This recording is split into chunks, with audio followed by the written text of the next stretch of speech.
Subcommittee on Financial Services and General Government will come to order. The hearing is titled The Oversight of the United States Department of Treasury. Members will have 5 legislative days within which to revise and extend their remarks and insert extraneous material into the record. I would note we have a hard stop today at 11:30. I now recognize myself for an opening statement. I would like to thank Secretary Bessent for being here today and for his leadership and his steady hand over the last several months. We are living in an increasingly complex world with no shortage of issues. Whether it be taxes or tariffs, right-sizing regulation, or creating a regulatory framework for digital assets, the Department of Treasury's role is fundamental to their resolution. If we think about it, this is why the Department of Treasury was created. The department is central to maintaining a strong economy, creating jobs, and promoting economic growth, both here and abroad. It was created to bolster our national security and to assure our economic stability, and it continues to thwart terrorists and criminals and protect the financial system from illicit activity every day. Fulfilling these responsibilities is no easy task. As the department's fiscal year 2025 spending plan reveals, it takes significant resources. It starts with a strong workforce, the most updated technology, and the appropriate working conditions, including buildings that are sufficiently maintained. But this doesn't happen in a vacuum. It also takes cooperation, transparency, and accountability. As this committee looks to fund the department's future operations, we need to understand the priorities and how the department is deploying resources across its divisions and bureaus and why. There are definitely efficiencies to be identified, but changes need to be thoughtful and deliberate to ensure the department's mission is still accomplished. We need to ensure our financial system, the economy, and leadership around the world is safe, secure, and thriving. Secretary Bessent, there are and will be challenging times ahead, but I believe you are the right person at the right time to overcome those challenges. I look forward to working with you, and I now recognize the ranking member for his opening statement. Thank you very much, Mr. Chairman, and welcome, Mr. Secretary. This is our first substantive hearing dealing with the devastating actions that the Trump administration has taken in the first 3 months of 2025, actions planned and predicted by Project 2025. I look forward to having more such hearings with other agencies under our jurisdiction, especially the principals of DOGE, OMB, GSA, and OPM, which are having such profoundly negative impact on our country. What we've seen in the first 100 days of this administration is unprecedented, and so the polls tell us, disturbing to the American people. An irresponsible, incoherent tariff policy has plunged the Americans and global economies into chaos. These past 3 months, the American economy shrank for the first time since the final days of the pandemic. The stock market fell more in the first 100 days of the Trump administration than in the first 100 days of any presidency in the past half century. Consumer confidence is at its lowest since May of 2020, the height of COVID-19. That uncertainty has also rattled the bond market, with investors dangerously starting to doubt the full faith and credit of the United States. Most importantly, Americans are hurting. Families see their costs going up. Retirees watch their life savings losing value. Small business owners and farmers risk going under as they struggle to navigate ever-changing tariffs. Our economy is in chaos, and so, I think, is our government. Donald Trump, Russell Vought, and Elon Musk are orchestrating an illegal purge of our federal employees. They clearly had a lot of ideas on how to remove these people and dismantle these programs as quickly as possible. Sadly, they had no clue, in my view, as to the devastating consequences of their actions on our country, our government, our allies, and the professionals we rely on to serve the American people. I am particularly concerned about the Internal Revenue Service, which has been severely understaffed and underfunded for decades. So far, the Trump administration has forced the IRS to cut as many as 11,443 employees, or over 11% of its staff. That includes 6,700 workers who were fired at the height of this most recent tax session. Now the administration is planning to reduce the IRS workforce, I understand, by another 40,000 jobs, or 40%. That includes up to half of the IRS enforcement staff. Additionally, Trump's 2026 budget cuts funding for the IRS by 20%. These actions at IRS, in my view, and every other government office, have bludgeoned morale, destroyed efficiency, and increased waste. Cutting back on IRS enforcement makes it easier for the wealthiest individuals and corporations to cheat on their taxes and get out of paying what they owe. That, of course, increases what others pay and explodes the deficit. As the President and congressional Republicans undermine the ability to enforce our existing tax code, they are also pursuing massive tax cuts for the wealthiest among us. Furthermore, DOGE operatives are rifling through IRS databases that contain Americans' sensitive information, including their financial history, Social Security numbers, immigration status, and more. The story is the same across the federal government. Americans are reeling from this uncertainty in their economy and in their government. They need answers. More than that, they need an adult in the room. That is the role I hope the Treasury Department plays, and Mr. Secretary, in particular, yourself. The economy and markets do not lie. We all depend on the Treasury Secretary to communicate clearly and transparently to the President, the Congress, the American people, and indeed the world. I've mentioned tariffs and the IRS, but I'm also eager to hear, Mr. Secretary, from you about our economic approach to the Russian-Ukraine war, especially in light of last week's mineral deal and recent questions about our sanctions regime on Russia. Former Secretary Mnuchin, whom I believe you know, sir, and I disagreed on some things, but we still found ways to work in a bipartisan fashion to inspire confidence in the economy. Mr. Secretary, I look forward to doing the same with you. Thank you, Mr. Chairman. Thank you, Mr. Hoyer. Today we welcome the testimony of the Honorable Scott Bessent, Secretary of the United States Department of Treasury. Secretary, without objection, your written testimony will be entered into the record. With that in mind, we ask you to please summarize your opening statement in 5 minutes. Good. Thank you, Mr. Chairman, the Congressman Hoyer, Ranking Member, the Chairman Joyce, Ranking Member Hoyer, and members of the subcommittee. I'm grateful to join you today. Treasury is eager to work with members of Congress to fund key priorities to strengthen our economy, and we look forward to coordinating with you on the President's budget as soon as it is released. Today, I wish to highlight the Department's efforts to boost U.S. economic growth, improve government efficiency, and target illicit actors that threaten our national security. The core components of the Trump economic agenda are trade, tax cuts, and deregulation. These are not standalone policies.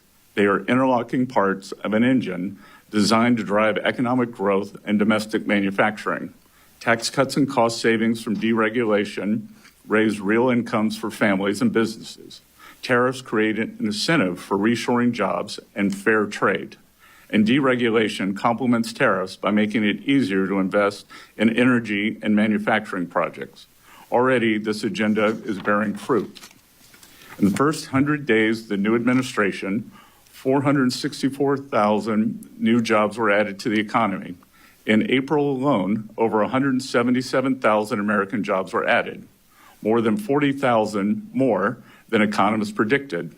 All the while, unemployment remains low while real hourly wages continue to grow. As important as spurring job growth is wrangling inflation. And in this endeavor, the administration continues to make tangible progress. The CPI for energy goods declined in March, as did the price index for core goods. And the CPI for all items declined for the first time since the COVID pandemic. While the cost of goods is decreasing, so are energy prices. Complementary to our efforts to grow American prosperity, we are focused on improving efficiency across all levels of government, but especially the IRS. We just concluded a successful tax filing season, but the IRS still needs significant reforms to deliver efficient and cost-friendly results for the American people. In this endeavor, we have successfully cut $2 billion from the IRS IT budget without any operational disruptions. We achieved these cost savings by eliminating, renegotiating, and de-scoping wasteful IT and professional services contracts and addressing long-standing inefficiencies, such as auto-renewed licenses unused for years.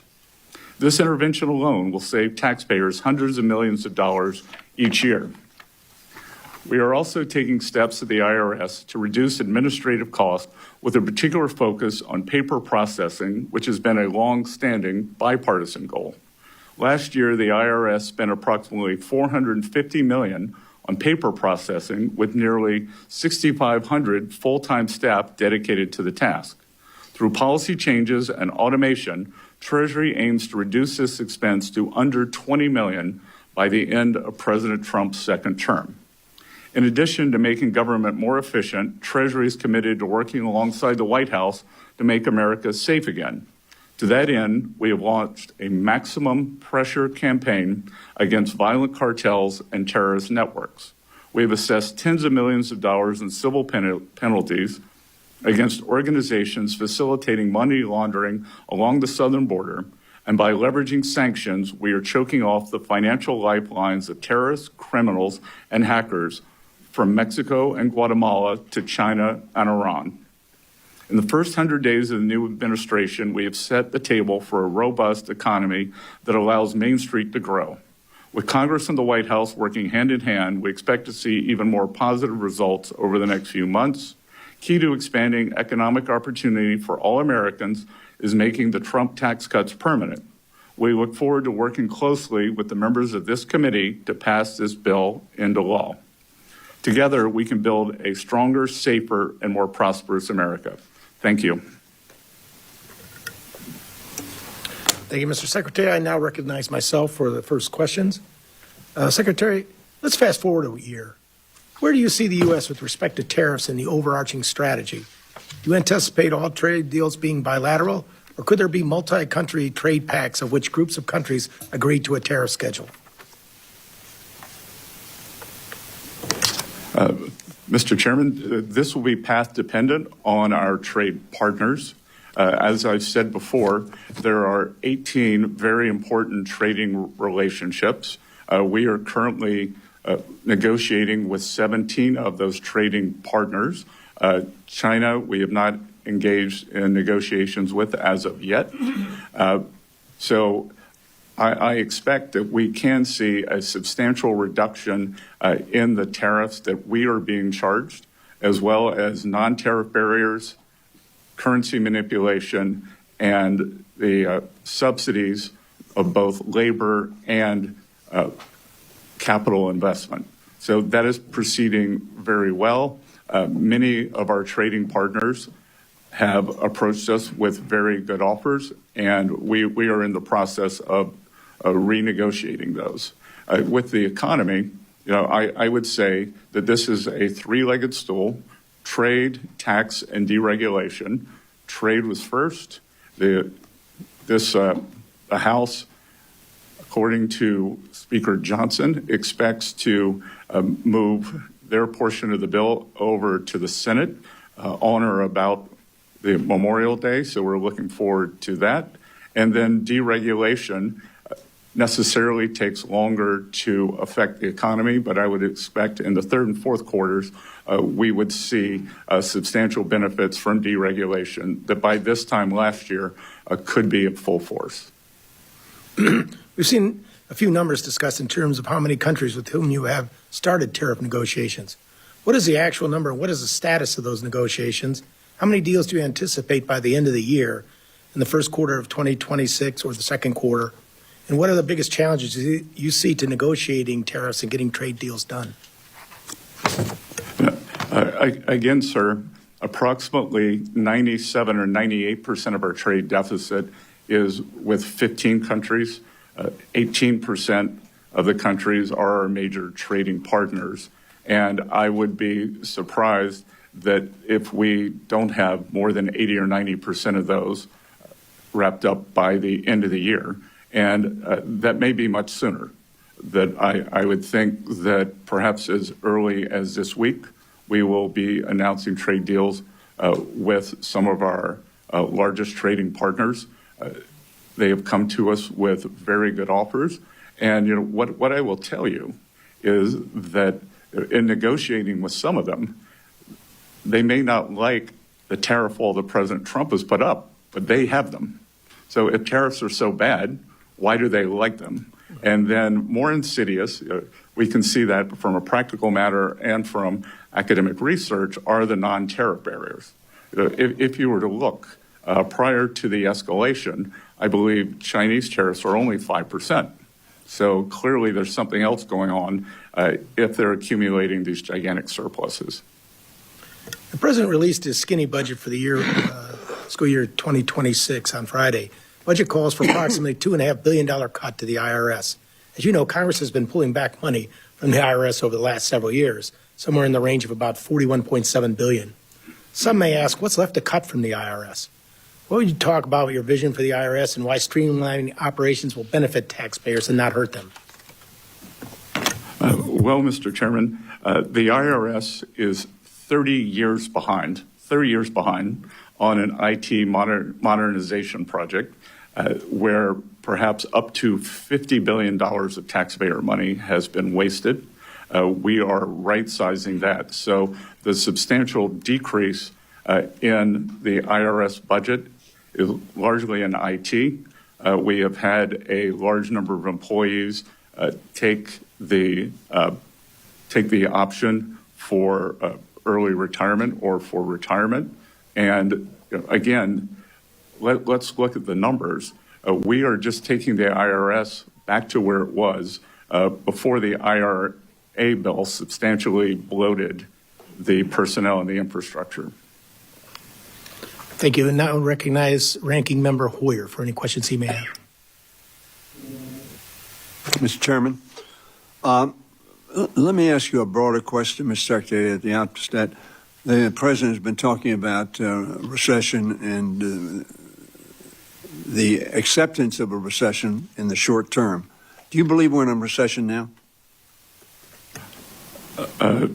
Congressman, I believe in data, and there is nothing in the data that shows that we are in a recession. As a matter of fact, the jobs report has surprised to the upside. The job report, of course, less than the average for the Biden administration last in 2024. But the GDP went down this first quarter of the Trump administration. If we have a negative growth in the second quarter, which is, I suppose, the traditional definition of a recession, would you agree that we are in that recession of which the President speaks?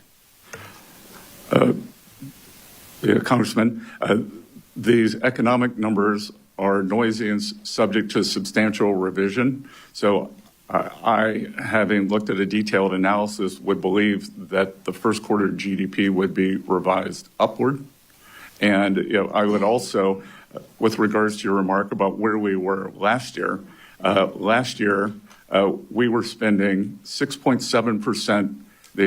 We had a 6.7% fiscal deficit, the largest we've ever had during peacetime or non-recessionary times. So the easy thing would be to keep spending, to keep the economy running on an unsustainable path of government spending.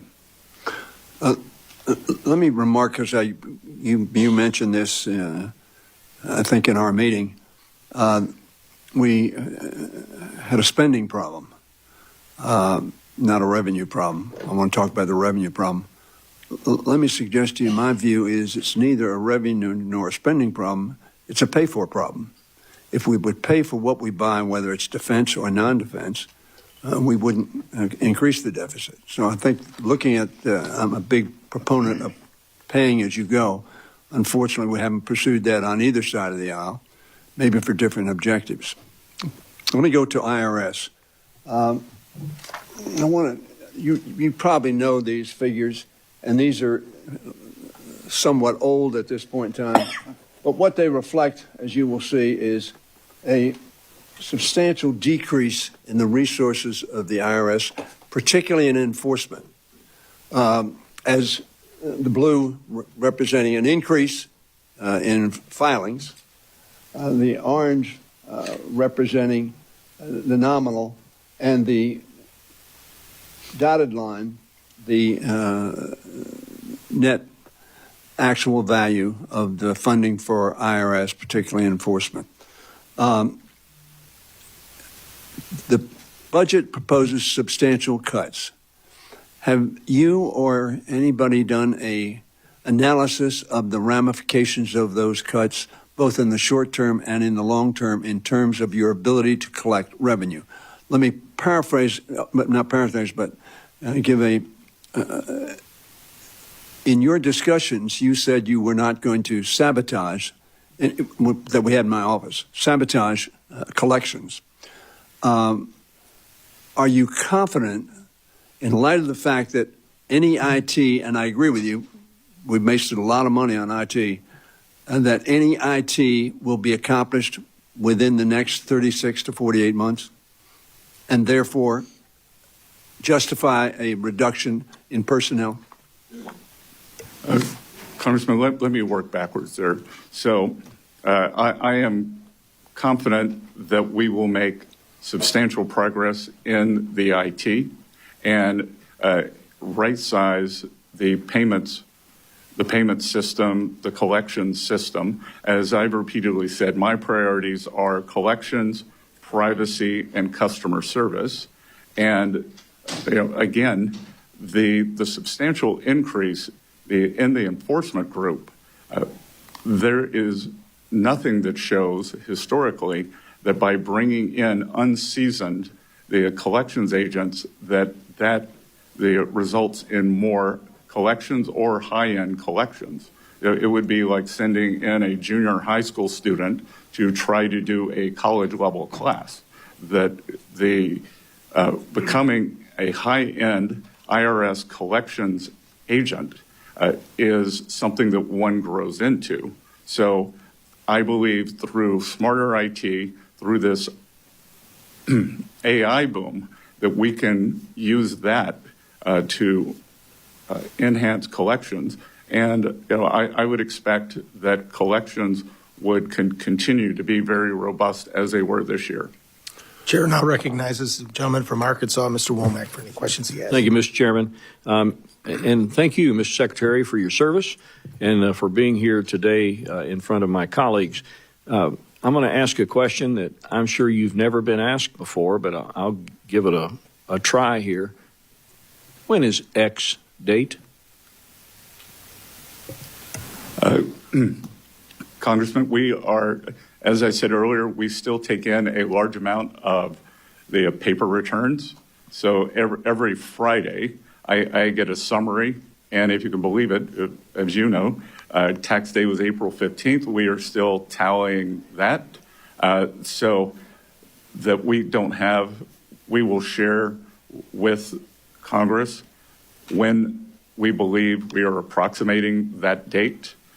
So that will be forthcoming. But I will tell you, just as an outfielder running for a fly ball, we are on the warning track. And when you're on the warning track, it means the wall's not far away. So it's not today, may not be next week, but it is fast approaching. And of course, the United States government will never default. That we will raise the debt ceiling, and Treasury will not use any gimmicks. We will make sure that the debt ceiling is raised. You have already answered a couple of questions about the president's budget, and I'm going to ask maybe a little differently. The president's budget request for fiscal 26 looks very different from President Biden's budget just last year, and I have been a longtime proponent of getting our fiscal house in order, and I applaud the president's attempt to get our fiscal house in order. During my tenure as chairman of the House Budget Committee many years ago, I co-chaired the Joint Select Committee on Budget and Appropriations Process Reform, and many of our recommendations are included in Trump's requests.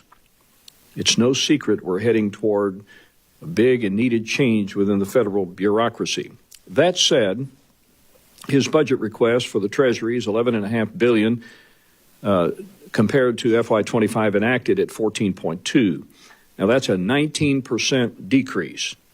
You've already mentioned that we have savings achieved in contracts regarding IT services and this sort of thing, and we've saved the American public a lot. But you've also said that IT remains one of our biggest challenges, particularly within the IRS. So how is it that you're going to operate with a smaller budget that still serves the needs of the American people?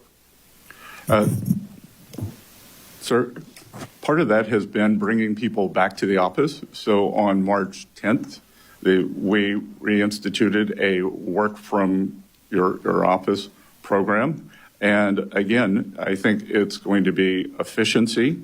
We have asked for more money for many of the priorities. The Treasury Foreign Intelligence Network and the Office of Foreign Asset Control, OFAC. So we will be keeping the American people safer. And again, we think through efficiency gains, the federal government historically does not have productivity increases. And as I've continually pointed out, DOGE is the Office of Government Efficiency, not the Office of Government Extinction or Eradication. So I think that it is not a big leap to do much more with less. Are there $2.5 billion worth of efficiencies? Well, again, just two of it is in the IT department. And if you were to look, Treasury processes about 1.5 billion payments per year, which is like a mid-sized U.S. regional bank. We have had many of these banks come in and talk to us about their payment programs, and their departments are 1/10 the size and 1/10 the budget. So allowing for the redundancies that we would need as a government agency, then we think that we do need to be bigger and more fulsome, but there are substantial savings to be had. I want to ask one more quick question, because I know we're probably not going to have a second round. You have been a proponent for better financial literacy in this country, and your background is, is evidence of that. Quickly, can we do a better job in this country of educating young people on matters of financial literacy? Sir, any increase that we do would be a better job. We just hosted Financial Literacy Month at the Treasury. I only had 2 months to get ready for it. I can tell you that every April we're going to do more and more. But the key to financial independence is financial literacy, making good choices, and not, I don't think it comes from more regulation. I think it comes from more financial education. Thank you very much. The chair now recognizes the gentleman from Wisconsin, Mr. Pocan, for 5 minutes. Great. Thank you, Mr. Chairman. And thank you, Mr. Secretary, for being with us. My main concern is, I think, what people are looking at the economy. The first 100 days, lowest stock market since Richard Nixon, not usually a measure people are shooting for. On tariffs, the fact that last year we had an effective rate about 2.5%. I think the Yale Budget Lab, and I believe you went to Yale, has said that effective rate is closer to 28%, the highest since 1901. I know that some of that's changed because the tariffs are on again, off again, some on again, some off again. Somewhat chaotic, I believe, as your term is, Crazy Ivan style. I compare them to how a monkey throws dung. You're not exactly sure where they're going to land. And that's the concern I have as a small business owner, and I know Ms. Luzenkamp-Perez is as well. I've got small businesses really worried. You made a comment about while cargo volumes have dropped 60%, you see this as a temporary detox. But for a small business that's getting by day to day, that's much bigger. You talked about Main Street. We want to finally focus on Main Street, not Wall Street. I think you were at a global investor conference in Beverly Hills yesterday. That's the cocktail party where you mentioned the Crazy Ivan theory. And before that, you were at a JP Morgan Chase World Bank private investor summit. All those things are not Main Street, right? Main Street is an auto body repair, a specialty printer. So my concern is on the tariffs. Who pays tariffs, Mr. Secretary?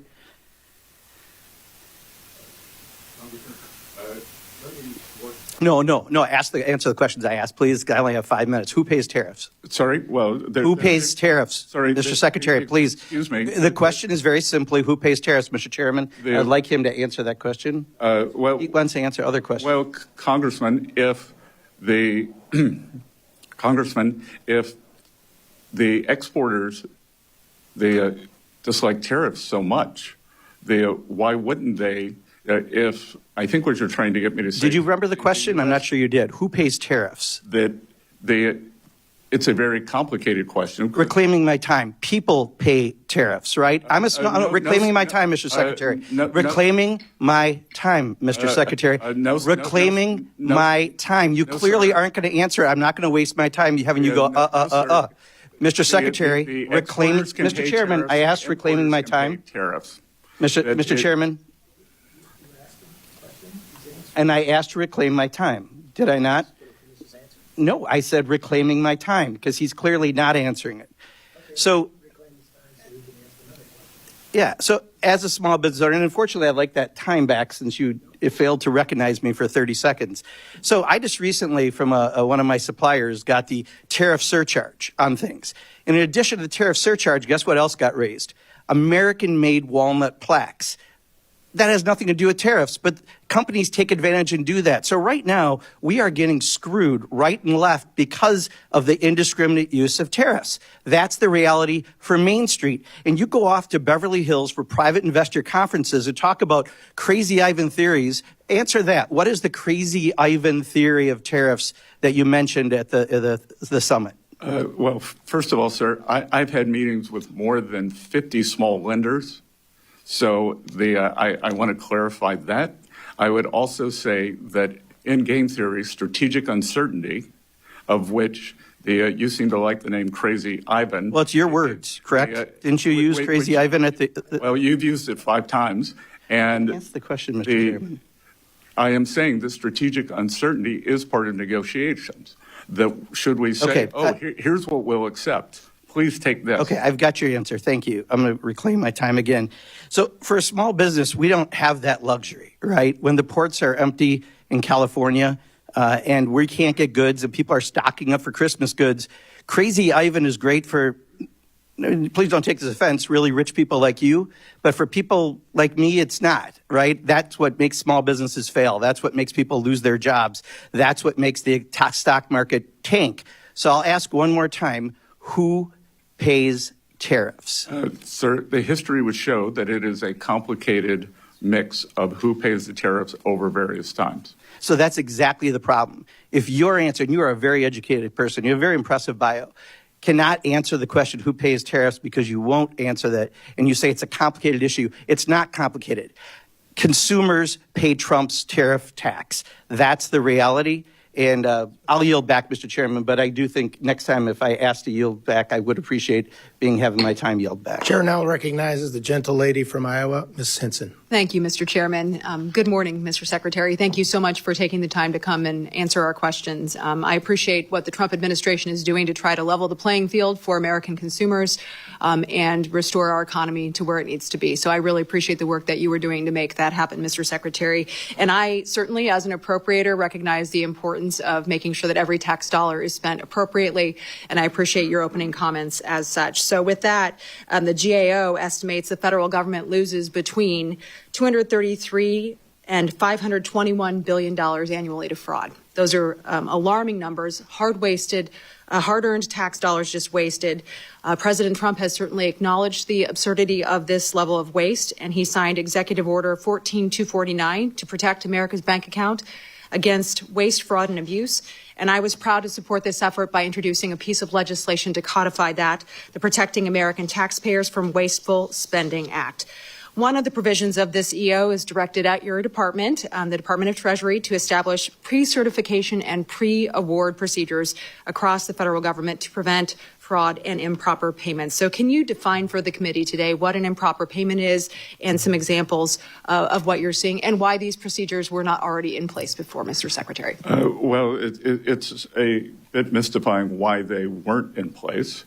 And what we are seeing is that there was a very complacent upper level of management in many departments across the entire government. What I can say at Treasury, that of the 1.5 billion payments we send out every year, they're required to have something called a TAS, a Treasury account symbol. We discovered that more than one third of those payments did not have a TAS number. So as the Appropriations Committee, you should be shocked by that, because how can a payment be tracked back to an appropriation? Only through the TAS number. So there was no accountability. So that is why the 450 organizations that sit above Treasury, where Treasury acts as the paymaster, are unable to pass an audit. So we have cracked down on that. Every payment now requires a TAS number.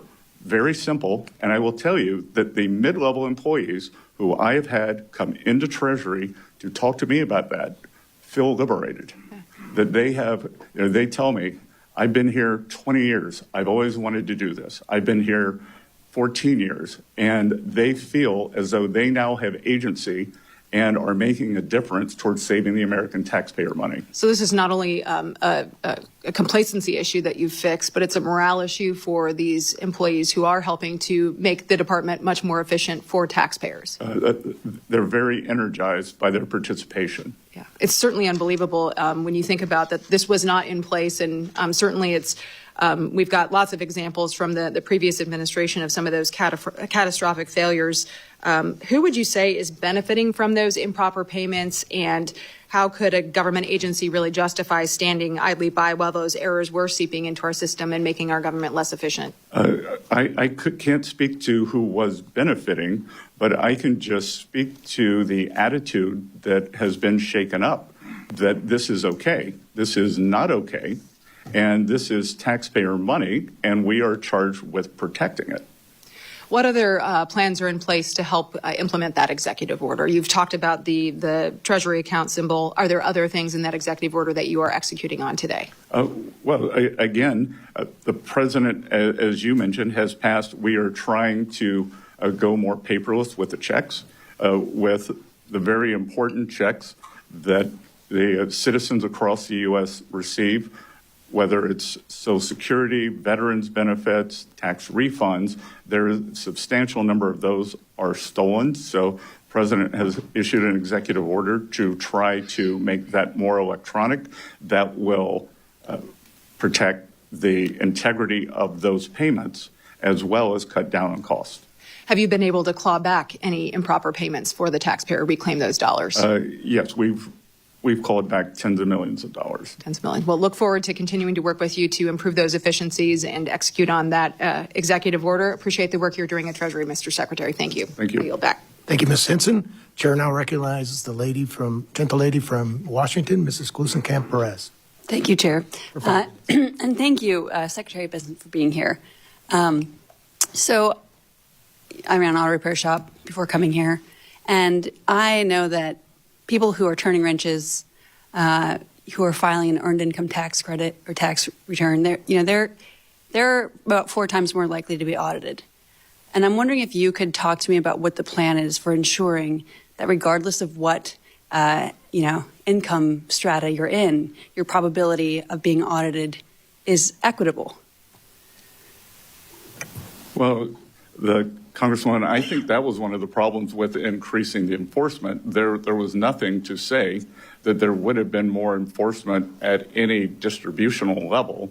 So that what you were saying is that those receiving the earned income tax credit are more likely to be audited. That would have just meant more auditing. There was also a proposal to track small payments, $600 on Venmo and things like that, which has been pushed back also.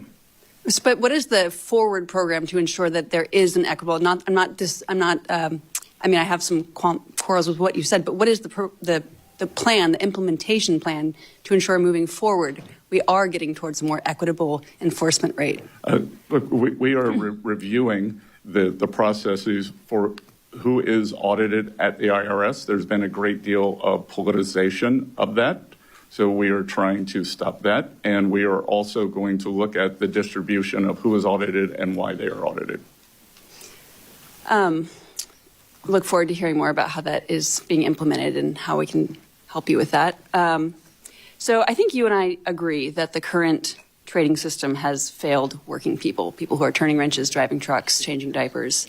Could you expand on how the proposed tariffs would ensure that there is upward pressure on wages? Well, I think that there are many parts to that, but the key to upward pressure on wages is more job opportunities. And what we have seen since what the so-called China shock after China entered the WTO was a large decrease in manufacturing jobs. And studies have shown that workers in manufacturing jobs have more potential for large-scale wage increases than service workers do. So moving more workers from service work to manufacturing, they should do that. And the administration is also trying to bring down the costs for working families. I agree, right? If you are trying to earn a living as a barber, you have to move to a city to earn a high wage. But if you're in a rural community where there's a factory job, you can own land, you can own your home. And I think one of your points about financial literacy is ensuring that we do have economic self-determination. You can buy the pair of boots that will last 5 years and not be in this pace. But there's a lot of work to do here, building real wealth and not the nominal kind of, I'm not really here to be a defender of the stock market. Most of the people I know don't trade stocks in my community. It's a question of being able to own land, having that capital access to start your own business, and frankly, some of the antitrust work to ensure there's a level playing field for small businesses like mine. I'm hearing from constituents who have questions about their tax returns and are having trouble getting a real person on the line to speak to. What can we do? What is your plan for decreasing wait times, for having somebody be able to actually talk to a human being when they call the IRS? Well, again, this goes back to my three priorities: collection, privacy, and customer service. So we are moving money into customer service at the IRS. And it's almost imaginable that the phone banks had the same number of operators 24/7, 365 days a year. So if one of your constituents called on Christmas Eve, they'd probably get through because there were so many idle phones. If they called on April 14th, there was no surge to help them. So, as President Trump has repeatedly said, this is a common sense administration. So we're going to have common sense for the IRS. Playoff season is from January 15th to April 15th. Game days April 15th, and we're going to make sure that it's better staffed then. Thank you. I yield back. Thank you very much. Chair now recognizes the gentleman from Texas, Mr. Cloud, for his 5 minutes of questions. Thank you, Chairman, and thank you, Mr. Secretary, for being here. I think it was Albert Einstein who said that you can't solve problems with the same kind of thinking you used when you created them. And that's one of the things I certainly appreciate about you and the Trump administration and what you're bringing to the table. For a long time, we've seen the managed decline of America, and while many who run for positions that we hold will campaign on the need to do something, what we've seen is too often, and even because some of the politicking we've seen today, for the sake of politics, we've not been able to do the big, hard things that we need to change course and get us out of the $36 trillion debt pathway and growing pathway that we're on, leading to that wall that you talked about. The American people have watched this all play out, realizing that their nation's been in decline and seeing what they thought was kind of the promise that if we put the experts in charge, they would run the government, we would have a regulatory pattern that worked, the wealth gap would close, America would be strong, and that has not happened. What did the experts get wrong that you're correcting? Well, sir, under President Trump's first administration, the wealth gap did close, that the bottom 50% of households by net worth saw their net worth increase substantially more than the top 10%. And we are aiming to do that again, that under President Trump's first term, hourly workers' wage gains were higher than supervisory workers. And look, what people got wrong was the shock, and there was this terrible policy of, it was essentially compensate the losers. And I do not think that the American workers are losers. They were simply cast aside as the necessary collateral damage in this unfettered free trade. And the free trade is not always fair trade, and we can see that from the large surpluses that these countries are accumulating on the other side. So we are aiming for fair trade to bring back high-paying, precision manufacturing jobs to the U.S., and we are doing that. We're using tariffs, but we were also using the substantial deregulation, energy dominance. So we want to continue to make the U.S. an even more attractive location for manufacturing. It's interesting you talk about manufacturing. I think it was in 2008, the intelligence community put out a report. I talk about it a lot because they said the greatest transition of wealth, power, and influence is happening right now. And this was some years ago. They said we expect it to continue, and it was going from the Western countries to the Eastern countries. And they said it was happening because we were sending manufacturing overseas and we were sending oil and gas revenues overseas. And yet they said it was like an unsolvable solution, yet we have the Trump administration who's coming in and solving what seems to be not an easy solution, but a very clear solution in bringing manufacturing back and bringing oil and gas back, and appreciate it. I wanted to ask you, because there was a comment about the bond markets, and certainly that's really is a concern. We need to make sure that they stay strong and that the dollar stays strong. Are the bond markets more affected by the tariffs and the concern we see in them now? Are they more affected by the tariffs or out of control debt and the fact that Congress can't seem to get our fiscal house in order? Well, I will tell you that the large stock of government debt is why I'm sitting here now, as opposed to back in the private sector. I became so alarmed by what was going on under the previous administration, this deficit that we had, highest ever, that when we weren't at war or weren't in a recession, and it's unsustainable. And I thought it was deeply cynical. And if we'd done it, if we'd continued it, then we would have gone into a malaise where we couldn't grow ourselves out. We would have probably been forced into looking more like a European-style economy, very high government spending, lack of innovation, and lack of mobility. And that would matter for us here at home, but certainly even for the world, because we've kind of been the innovation engine of the world. Yes, sir. But what we've created in the U.S. is this barbell economy, and the Trump administration is attempting to remedy that. On one side, we have financial services and the tech sector, which are forward-looking and the envy of the world. On the other side, we are a natural resources economy led by energy, which the previous administration, they stopped permitting for LNG facilities.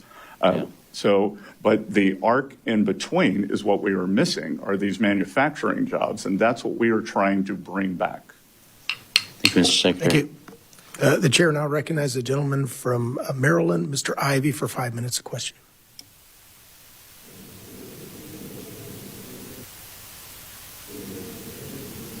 I appreciate you being here today, Mr. Secretary. I want to ask you a few questions about DOGE and the role it's playing at Treasury. You came into office, I guess you were sworn in on the 27th, was it? You were confirmed by the Senate on the 27th? Is that about right? 28th. 28th? Okay. And then you started working at Treasury immediately after that? All right, and DOGE began working there as well with respect to the payment systems?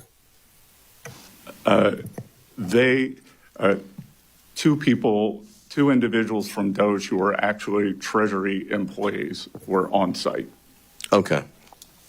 And I believe you were approached by the highest-ranking career official at Treasury, David Lebrick. Am I pronouncing his name correctly? I believe it's Lebrick.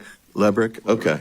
What was the nature of that conversation? I assume this was about the Doge issue, but tell me briefly what that conversation was about. Well, that conversation was about a discussion of the payment system. And when I go back to what I didn't know, I think I walked in the office around 3 p.m., and I think he and I were having a conversation at 4:30, and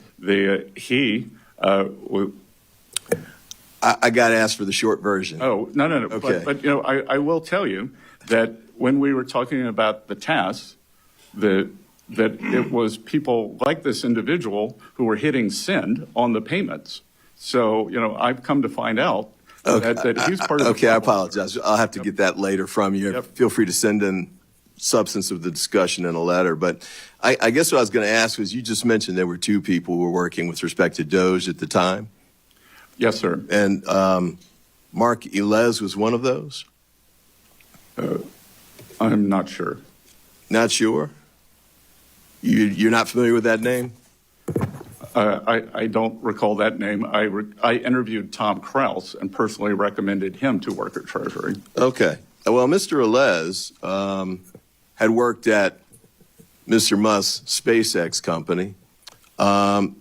And the Wall Street Journal issued a story, I think around February 7th, that talked about statements that Mr. Ilez had made in the prior year. One was, you could not pay me to marry outside my ethnicity. Another was that he wanted to normalize Indian hate. A third was, just for the record, I was racist before it was cool. And another was, I just want a eugenic immigration policy. Is that too much to ask? This man resigned shortly after that article was published, but you don't recall him being there? Congressman, I did not recall that individual's name, but that individual was terminated. He was terminated. Okay. Well, I appreciate that. Although it appears that he then later turned up that he was rehired, I guess, and that he's continuing. Not by Treasury, sir. Okay, but he was continuing to do work for Doge, but in this instance, HHS and 3 other departments. You have no idea. I didn't follow his career. Okay. Well, you didn't catch J.D. Vance saying that he didn't think he should be terminated? Did you miss that too? I don't recall that. All right. Do you recall Mr. Trump saying that he should have a second chance? I don't recall that. No. Okay. And do you recall Mr. Musk saying he should be given a second chance as well? No, sir. All right. Well, I guess the main question too here is, what exactly was the vetting practice that you had in place before you brought on these two people and gave them access to the payment system, which is $6 trillion? Well, sir, they did not have access to the payment system, or perhaps we have a different definition of access. They only had read-only abilities, and they were there for tech support to look at the payment system, the ERP system, just like any private enterprise. Is this an individual that you would have brought on even in that capacity if you'd known that he'd made these statements prior to him becoming part of that team? Congressman, that I think it's very difficult to monitor everyone's social media. That's not what I asked. If you knew that he had made these statements, would you have brought him on in the capacity that he had at the Department of Treasury? I think the Office of Personnel Management would have flagged that. Would you have brought him on? Sir, again, I'm not going to speculate. The chair now recognizes the gentleman from New York, Mr. Lalota, for his 5 minutes. Thank you, Mr. Chairman. Good morning, Mr. Secretary. Good to be with you this morning, sir. I'd like to use my time to talk about taxes and trade. As head of Treasury, you advise the president on taxes and trade, sir? On both, sir. Among many other things, Yes. of course, yes. And Mr. Secretary, in your estimation, how did President Trump's 2017 signature tax bill affect American job creation, employment, and wage growth? Mr. Vice Chair, it provided a substantial non-inflationary impetus to the economy, which resulted in real wage gains on a non-inflationary basis for the American people and a robust economy. I would add, I'm with you 100%. I'd add some data into there. 4.9 million jobs between the passage of the tax bill and the COVID pandemic. Employment rates dropped from the 4s to the 3s, and we had a lot of wage growth, especially within the middle class. And that sets me up for my next question. Congress now is considering extending those tax cuts, which expire at the end of this calendar year. Would that be a good idea, Mr. Secretary? Congressman, what Congress is considering is making them permanent, which is a better idea. We're considering a lot on that tax bill. We're also considering SALT, which I think is an awesome idea as well.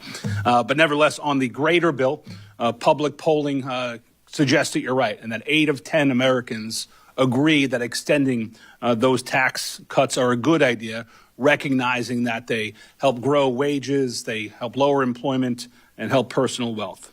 But I want to use the remainder of my time to talk about trade policy, Mr. Secretary. Is it true that America's trade deficit is about $1.2 trillion? Approximately, yes, sir. And with China, Mr. Secretary, about $300 billion? Yes, and I believe it may have increased slightly. Yeah. And Mr. Secretary, what impact is China's exploitation of child labor and near slave-like labor? What impact does that have on the trade deficit? Well, sir, that it creates an unlevel, aside from the values problem that Americans do not believe in this behavior, that it creates an unfair trading advantage. And we can see that from the size of the deficit, but more importantly, from the size of the large surpluses they're accumulating. And Mr. Secretary, what impact does China's notorious theft of America's intellectual property have on our $300 billion trade deficit? Well, I think that is a problem for not just the U.S., but for every other country. And to the extent that they are able to leapfrog, whether it's with technology, whether it's with products, then that creates a huge advantage that has given them, it's back to one of the cornerstones of the problem of trade, that if you don't have to spend money on R&D, then you can spend it on manufacturing, cheap manufacturing. And Mr. Secretary, are tariffs a tool to reduce America's trade deficit, specifically with China? Yes, sir. And are they also a tool to protect American jobs, Mr. Secretary? 100%. And Mr. Secretary, you could probably tell by how far I sit in the dais, I'm somewhat new to Congress, but yet hypocrisy still offends me. And there's a lot of double talk and hypocrisy in this town. And I'm going to read you a couple of quotes, Mr. Secretary. I'd like you to tell me if you think President Trump or somebody from the administration has said it, or if you think Senator Schumer has said it on tariffs.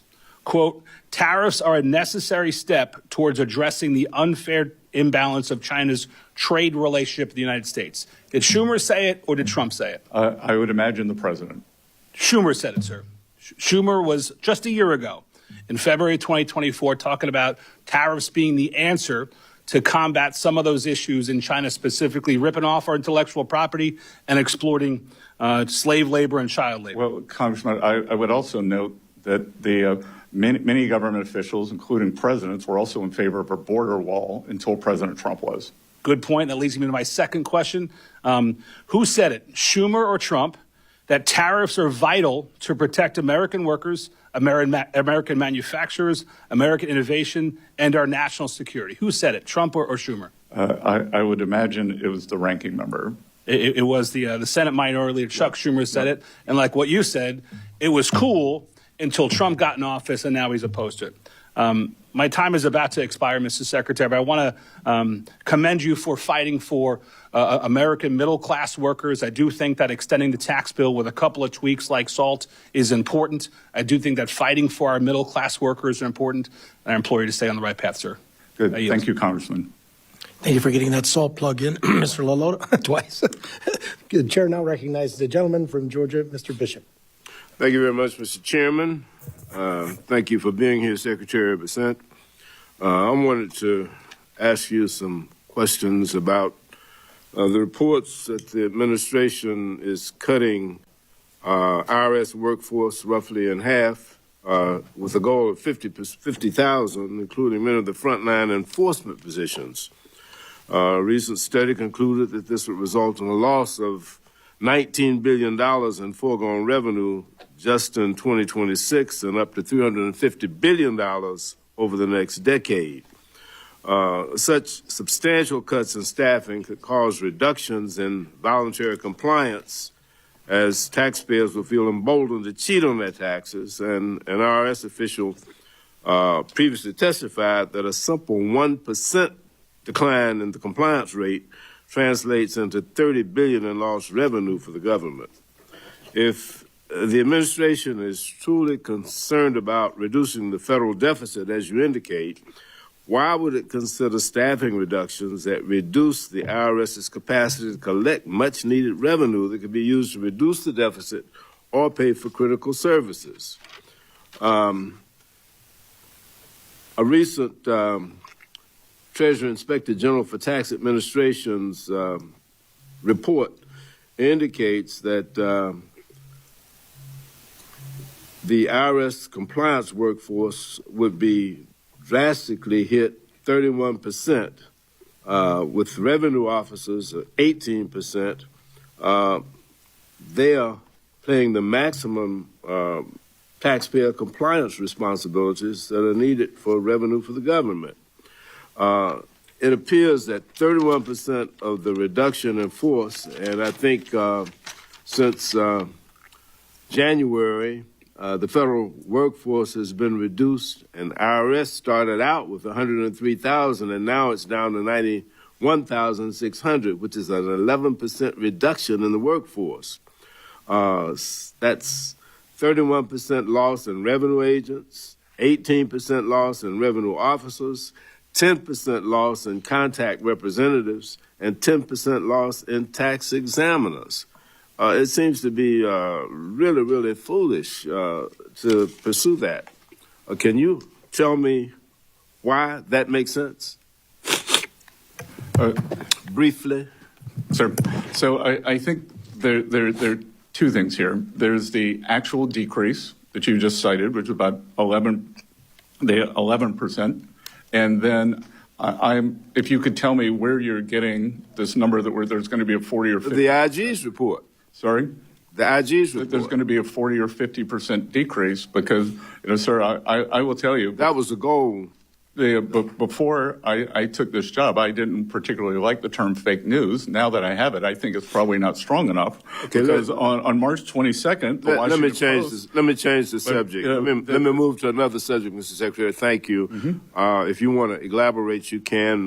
You can send us. I'll be happy to have my office. Let me say that since this administration has come to the White House, the price of groceries has increased by 0.5% in only 2 months. According to a recent report by the Groundwork Collective, the price of meat, poultry, fish, and eggs has grown the fastest, up 2.9% since January of 2025. Eggs at a record high of $6.23 a dozen, up from 26% in January 25 alone. What is the administration doing to bring down the cost of food?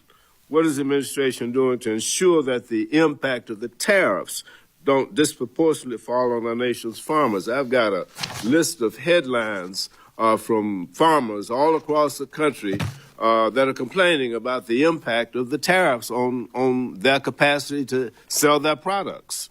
Can you tell me what the administration is doing to bring down the cost of food? Well, a couple of things, Congressman. First of all, you may or may not know I am a farmer. Secondly, that we inherited a momentum. Food prices, like monetary policy, have long and variable lead times. The price of eggs was up substantially during the Biden administration. It has been brought down 52% in the past few months. And it just went up the last 2 months. I just told you. No, sir, I think that's not 100%. Since January. And finally, we are 26%. We are bringing down energy cost, and energy cost, transportation is one of the single biggest factors in food pricing. So diesel prices across the country have come down, and that will result in lower food prices. Chair now recognizes the gentleman from North Carolina, Mr. Edwards, for any questions he may have. Thank you, Mr. Chair. Mr. Secretary, thanks for being with us this afternoon.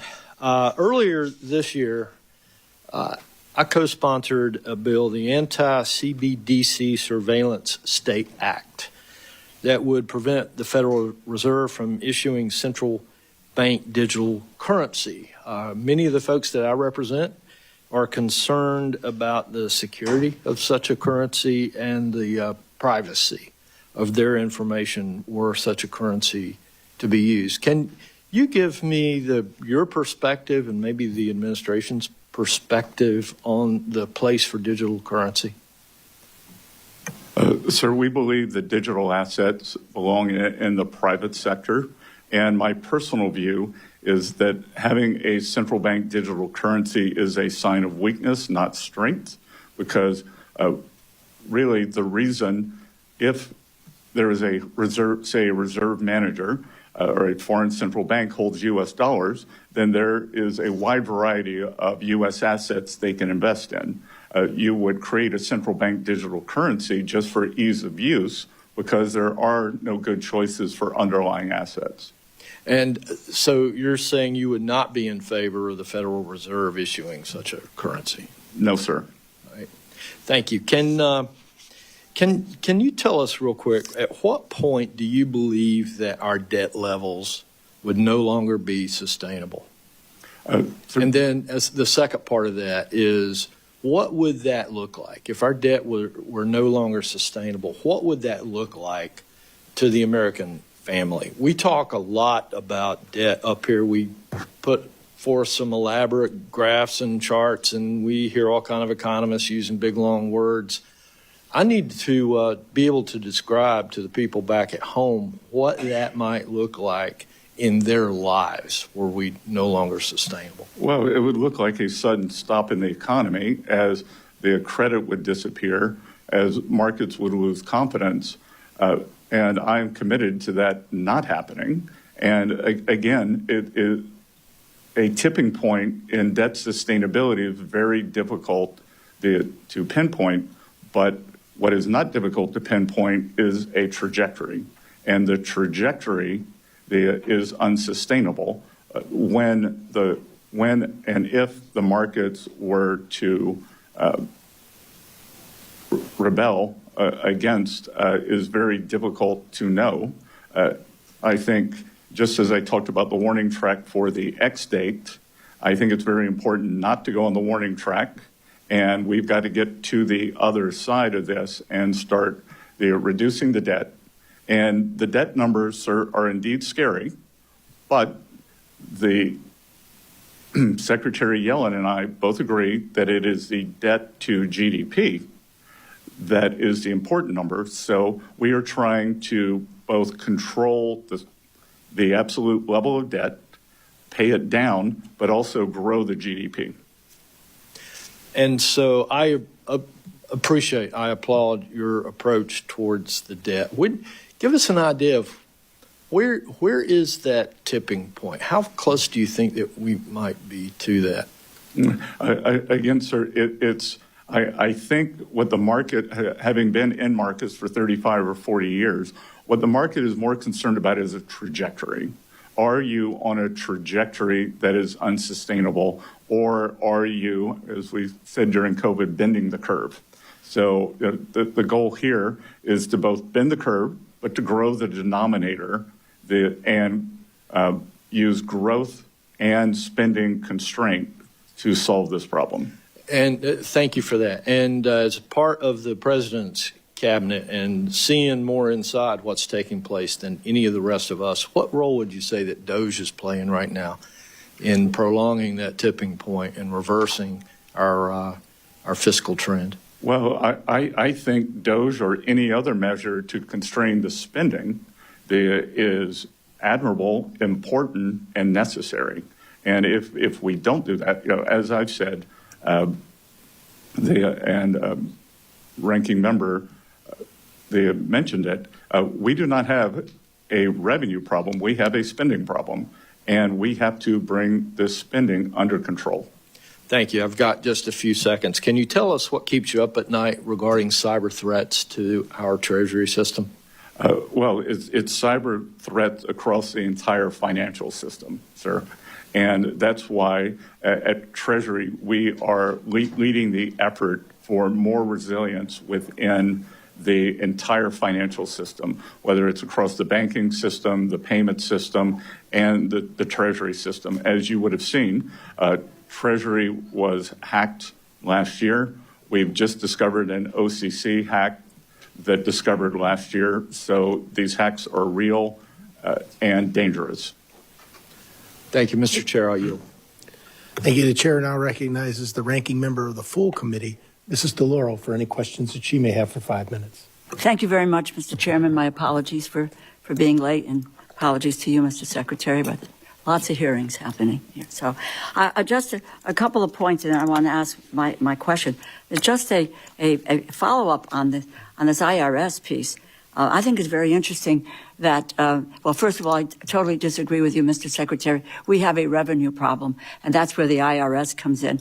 And we think about the debt. We think about the $2.3 trillion that was the debt really built up with the tax cuts to the wealthiest and the biggest corporations in 2017. We're now looking at an additional $4.5 trillion in tax cuts, which are making their way to, again, the richest and to the biggest corporations. That is debt. And that is something that I don't know about yourself and others in the administration who refuse to see that kind of debt. And the almost unbelievable piece of this is the IRS 2024.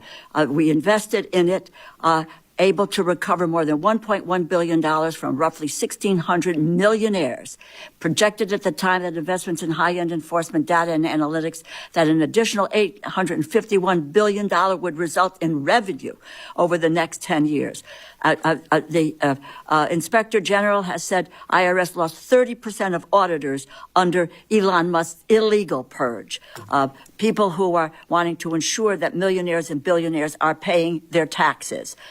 And the issue is that we're going to pay for those taxes by taking it out of the hide of Medicaid and of children, of low-wage workers, and of seniors. The issue that I want to try to get to, I'm going to make another point, is your comments on your recent comments that seem to call into question the vitality of the textile industry in the United States and national security. I applaud the administration for the steps they've taken on de minimis and closing down that loophole. I think it was very, very important to do this. We need to go further. It needs to be applied to all countries, not just to China. But unbelievable commentary on the U.S. textile industry. Provides good jobs across this country, particularly in rural areas. The supply chain directly employed 471,000 workers, produced roughly $64 billion in product in 2024. Let me get to my question with only 2 minutes to go here. This is the dealing with standing up for a mechanism in the U.S. to screen our investments in China, to ensure capital, technology, and know-how are not fueling the capabilities of the Chinese Communist Party. I've had a bipartisan bill to do that for years, helped negotiate the bipartisan bill that nearly passed last year, and I strongly support executive action to address the issue. In fact, we got appropriated funding for Treasury to implement the executive order on outbound investment. Mr. Secretary, I understand that the administration is currently reviewing the executive order. There's a clear bipartisan consensus on the need for an outbound mechanism of that screening regime. Let me ask you, do you support the implementation of such a regime? Thank you, Congressman. This is a very important issue. The outbound security program is an important new tool in our effort to restrict the PRC from exploiting U.S. investment. The program just began a few months ago, and we are learning and we anticipate gaining important visibility into U.S. persons' investments involving PRC entities.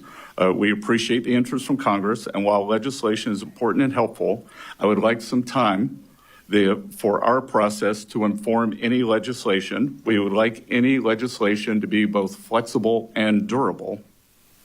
Well, you know, in your confirmation hearing in January, you noted, and this is a quote, we should have a very rigorous screening process for U.S. investments in key sectors that could go to China. And in March, you said, we will make sure that our outbound investment doesn't get used against us. We are going to continue investigating this and where necessary to block it. I heard your answer, and quite frankly, it sounds a little bit wishy-washy. I want to be clear about this. You have expressed support for outbound investment for months now. Has that changed in any way? What's the status of the administration's review of that order?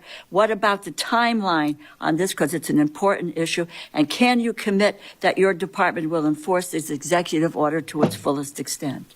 I have not changed my position. As I said, we are looking at what is working, what isn't, and how the best enforcement mechanisms. And when a bill comes forward, again, we want it to be fulsome and durable, and a 2025 bill for all the nuance that goes with this. Well, I'm out of time, but please understand, we have bipartisan support. It made it into the continuing resolution, but for the influence of Mr. Musk, and it is critically important for our competitive edge. And I don't believe there's any reason for the administration to roll back. My hope is that we will move forward and keep the pressure on in order to be able to preserve our competitive advantage and not cede to the Chinese comments. We're in complete agreement. Thank you. Thank you, Mr. Chairman. I would not want to interfere with that bipartisan moment. Okay. And it's bipartisan legislation, as you know. I appreciate that. Great piece of legislation. And the chair will now recognize the gentleman from Nevada, Mark Amade, for 5 minutes of question. Thank you, Mr. Chairman. Hi, Mr. Secretary. First of all, I want to thank you for your availability during this time since you've been confirmed and stuff like that. I know nothing's been going on that affects the Treasury Department in any way, and I appreciate having access to you via phone over an issue that wasn't important. So, thank you very much. I want to just ask you a couple of questions, kind of relative to our conversation, and that is, I know that the president has said quit producing the penny. A lot of reasons, you know, arguably you lose 2.5+ cents for every penny you produce in seigniorage, and you don't have to get up too early to do the math on that sort of thing. But I think in the timing of doing that, if we're going to eliminate the penny, which has to happen here, I would like to know who it is, who's kind of the tip of the spear on your staff at Treasury. I already have the Mint information, but at Treasury, as far as those issues go, and I'll tell you why I want to know is, I think there are some issues regarding what it costs to produce a penny. I don't know if it's going to get you, I don't think it'll get you down to a cent, so it won't be that argument. But quite frankly, stacked up behind it is what it costs to produce a nickel and what it costs to produce a dime. I don't know about the quarter, but anyhow, to make sure that we are at least giving your department and the Bureau of the Mint the most tools necessary to, if you will, untie their hands when they're looking for who they buy their blanks from and stuff like that, that goes directly into what it costs to produce one. So my first question is, who's kind of in charge of that, since I know you've got other things to do, but ultimately, so that we can start that dialogue with where do we go from here, and if we're going to get rid of, and I know there's been legislation introduced in the Senate to get rid of the penny altogether except for collectors. So who's the point man or woman on your staff? Congressman, it would be my recently confirmed deputy, Mike Faulkner. Okay. And I would also say, with the nickel and the dime, the nickel costs more than a nickel to produce, but we are looking at material changes in the materials that would reduce the cost to or below a nickel. and then I believe the dime is profitable. And I guess that brings me to there is legislation you might want to warn your recently confirmed deputy. H.R. 1278, bipartisan, gives you guys the chance, without coming to us every time, to basically make changes in the middle of that sort of stuff so that you can keep ahead of those sorts of things. So if you would, unless it's sitting here, whatever, it's like, hey, we're going to be calling you up. The idea is to solve the problem, if it's solvable, and move on from there so you guys can do other things with your time. Yes, sir. We've been reviewing that. Good. Glad to hear that.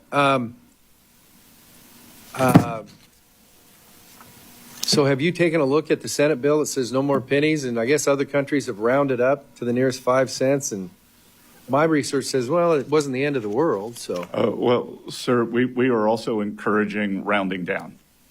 Okay, that's good. Great answer. You know what? I'm going to reward good performance. I yield back, Mr. Chairman.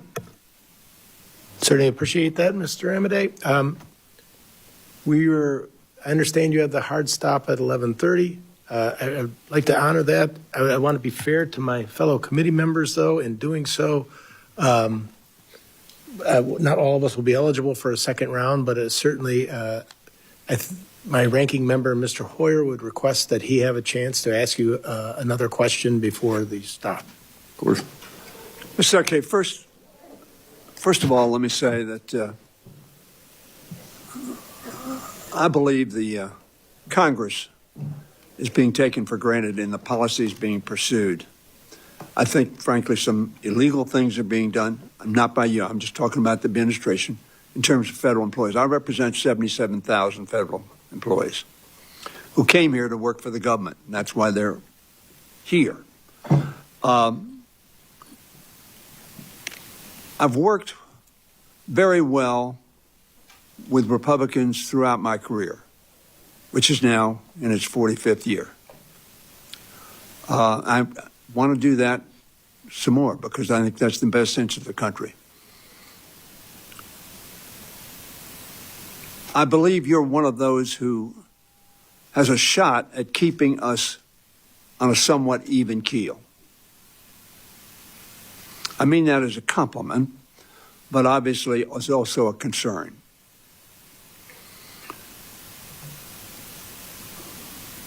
When you say, and I want to reiterate this, that we have a spending problem, and I retort to you, no, what we have is a paying for problem. If I make $1 million, I can spend $999,000 less taxes. But if I make $500,000, I spend $1 million. That is a paying problem because I don't pay for it and I accumulate debt. That's how debt goes. Now, I was here in the Reagan administration some period of time ago. We were told that the tax cuts that were passed in 1981 were going to pay for themselves. They did not. It perhaps will surprise you, maybe you know this figure, the largest increase in the national debt was under Ronald Reagan, the only president who had a triple-digit, 189% increase in the national debt during the course of his term. It might also surprise you that Clinton is the only one who was 30% or lower since Ronald Reagan. Clinton is the only one who balanced the budget. Now, one of the reasons we did so is because we had bipartisan objectives. The Republicans wanted to cut taxes, which is their mantra, and we wanted to invest, as we call it, as opposed to spending, in children's education and people's health care, in safety, et cetera, et cetera. If we continue this logic that we have a spending problem and discount taxes as spending, when we did the tax increase under George, in 2017, you may recall, the Republicans gave themselves a $1.5 trillion headroom. The reason it was limited to that is because the senator from Tennessee wouldn't go higher than that. So in other words, a $1.5 trillion unpaid for headroom to give a tax cut. That is spending because you're cutting prices while increasing costs. That's what causes deficits. Some of my Republican friends, I'm a strong supporter of national defense, but I do not delude myself that raising $150 billion in national defense expenses don't cost taxes. We don't have $150 billion to either cut taxes with or to spend money with, so we borrow. And when my friend talks about hypocrisy,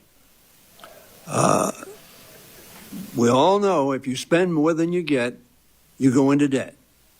And that's what we do as a country on both sides of the aisle. And we need people like yourself to be honest with those with whom you work and honest with the Congress of the United States in terms of the ramifications of the actions. I know you are a strong supporter of permanent increase. You're not a strong supporter of paying for it. And you can cut all of non-defense discretionary spending, and you won't get there. And this game that Mr. Musk has played, he had no sense of the ramifications of the actions he's taken. He knew how to do it. He was prepared. As one article in the Atlantic Journal said, the blitzkrieg, which our speaker calls flooding the zone, been pretty effective at that, just trying to watch where the ball is and see if you can respond. But, Mr. Secretary, I have a lot of questions. I'm going to send them to you, ask them to you, and would like to take some time with you on that. I have great respect for your background and your abilities, and I am really praying that you will bring a voice of reason and rationality to our deliberations. My time is over, and I appreciate the chairman's forbearance, but this is serious business. Very serious business. And I agree with you. A $37 trillion debt is not sustainable. And we all have to do it, but we have to do it together. That's the only way it will get done. Thank you, Mr. Chairman. Thank you. Do you have a response, Mr. Secretary? Congressman, thank you for that. And I would note that while President Reagan substantially increased the defense budget, the Clinton administration was able to capitalize on the peace dividend. But as you said, the defense budget dropped dramatically post the fall of the Iron Curtain, which contributed to the fiscal soundness. And through, as you said, through bipartisanship, working with Speaker Gingrich, they worked together. So I would hope that we could do that again. Which, by the way, cost Gingrich's job. The right wing of his party was incensed that he did that. And what it did was had a rational policy because both sides participated. So, the senator from Tennessee is actually my neighbor. So I see him quite often. And look, there are ramifications here. And you're not talking about any current senators from Tennessee. He's left. No, I know. Yeah, okay. Senator Corker. Make sure we had the right Tennessean. Senator Corker. Yes. Yes. Is my neighbor. Uh-huh. So, and I look forward to inviting a bipartisan solution. Thank you, sir. And with that, our time is concluded. I'd like to thank you, Secretary Besson, for being here today. There may be some members, as the Ranking Member Hoyer has indicated, who have questions. We're going to submit those questions for the record. And we ask any of the, please submit those questions to the subcommittee staff within the next 7 days. I would ask that you try to respond to them within the next 15 business days after receipt. Thank you. With that, the subcommittee stands adjourned. Thank you.